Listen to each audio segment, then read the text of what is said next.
Hello friends, কেমন আছো সবাই? চলো আমার ঘটার তুলনা আছে, পুরোটা দেখতে হবে, স্কিপ করো না।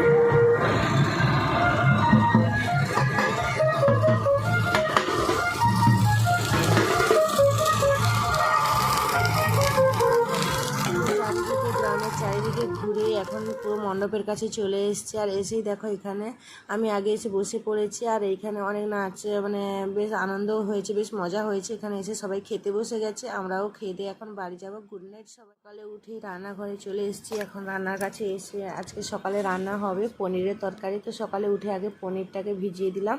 আর এদিকে দেখো আলু, কাঁচকলা, তারপর সব শুক্তো রান্না হবে, বেগুন ভাজা হবে। তাই জন্য বেগুনটাকে লবণ হলুদ মাখিয়ে একটু রেস্টে রেখে দিব।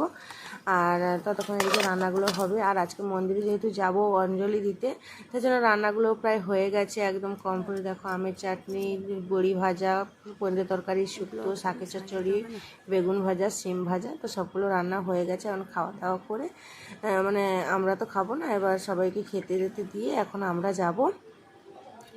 তো এখানে সবাইকে খেতে দেব। তো খেতে সবার জন্য বেড়ে ফেলেছি, এবার খেতে দিয়ে আমরা মন্দিরে যাব। তো এদেরকে আগে খাওয়াটা কমপ্লিট না করে গেলে আমাদের আসতে হয়তো লেট হয়ে যাবে, সেই জন্য। আর বাড়ি থেকে সবাই চলে যাব, যেহেতু দিদিও যাবে, আমিও যাব, মাও যাবে, সেই জন্য সবাইকে খেতে দিয়ে যাব। তো এখানে সবাই মিলে খেতে বসে গেছে। এরা হচ্ছে আমার বাড়ির মানে নতুন গেস্ট এসছে আমাদের বাড়িতে, আমার দিদির, তার মানে বোনের মেয়ে, জামাই, সবাই আমার হয়ে গেছে। এখন মন্দিরে যাব। আর মন্দিরে যাওয়ার জন্য দেখো সাদা শাড়ি লাল পাড় পরেছি, দিদিও পরেছে সবুজ কালারের শাড়ি। তো কাকে কেমন লাগছে কমেন্টে অবশ্যই জানাও। তো এখন এতটা রোদ উঠেছে, তো ছাতা নিয়েছি হাতে। আর আমার মেয়েটাও যাচ্ছে, তো ওকে ও ছাতা দিয়েছে।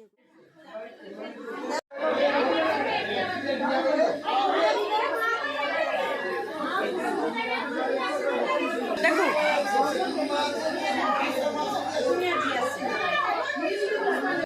আর এখানে যতজন ব্রতী অঞ্জলি দিচ্ছে, তো সবাইকে ছোলার সাথে শরবত সবাইকে দিচ্ছে। কেউ 1 গ্লাস থেকে 2 গ্লাসও খাচ্ছে, কোনো প্রবলেম নেই।